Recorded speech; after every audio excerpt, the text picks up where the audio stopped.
Welcome to our tutorial on how to factory reset on Windows 11. 1. Open Settings, then go to System on the left and scroll down to Recovery.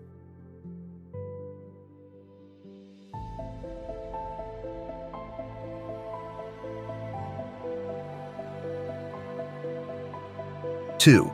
Click on Reset PC. 3. A new pop-up box will appear and you can choose to keep your files or remove everything.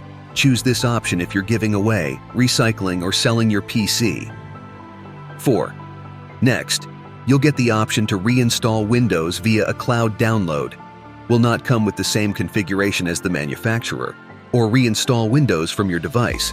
Will restore drivers, settings, etc. And click Next. 5.